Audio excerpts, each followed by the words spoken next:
Hello and welcome to Ex Libris in about 3 minutes. It is a game for 1 to 4 players. It has a solo mode. Playing time is about 60 minutes. It's a reasonably complex game. Never let anyone tell you book collecting isn't serious business. Not in your city, and certainly not when the job of head librarian has become available. With dreams of administering your town's collection of rare and wonderful tomes, you set out to impress the mayor with a stunning and well-shelved collection of wonderful works. The winner of this game is the player with the best collection at the end. Scoring is quite complex, so I will show that later. Worker placement. Actions in this game are the result of placing workers at locations and gaining the associated benefits. Set collection. Books come in 6 different types and heavily influence scoring. Tilelang. The best collections are arranged on shelves alphabetically and carefully. Player turn. At the start of the game, decide if you are playing a basic game with standard player boards and 3 normal minions, or the advanced game with factions and unique minions. Also, determine what type of books the city really wants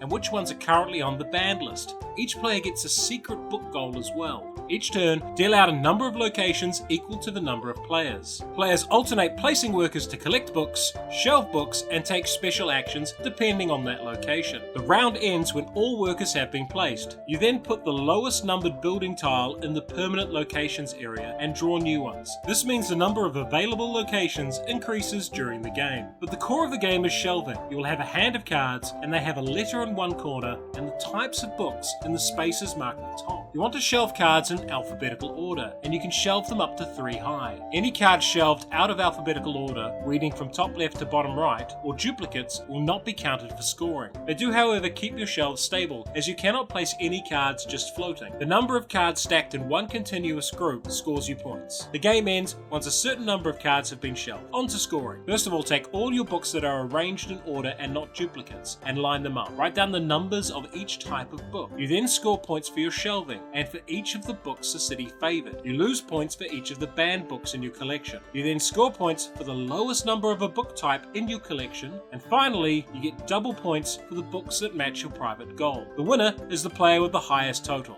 Why would you like this game? Ex Libris is a fun, vibrant game with pretty easy to teach rules that has quite a broad appeal. It's in a sweet spot for complexity, where it can appeal to reasonably casual gamers while offering something for fans of heavier worker placement games. I'm breaking my single best rule for this game because it has 3 things that really need praise. First, the dry erase board for scoring. The games have a lot of ways to score points. This is simply amazing, and I'd love to see it done more often. Secondly, the individual player boards with their own unique meeples are both good from a gameplay point and are just really cute. And finally, the book titles. I can't overemphasize how much work went into these and how fun they are. You'll likely stop during a game multiple times just to have a chuckle at them. However, with great praise comes great condemnation, and the writing on the faction boards and the worker placement boards is really hard to read. And every game I've played has required players to either pick up the boards to look at them, lean in close to read them, or ask for them to be read out loud, and it derails the game every time. As a result, what should be an excellent, easy to play game ends up with far too much rule checking and referencing happening. Also, with adding new locations every turn, the game gets big really quickly, and the usual tension of placement spots in a worker placement game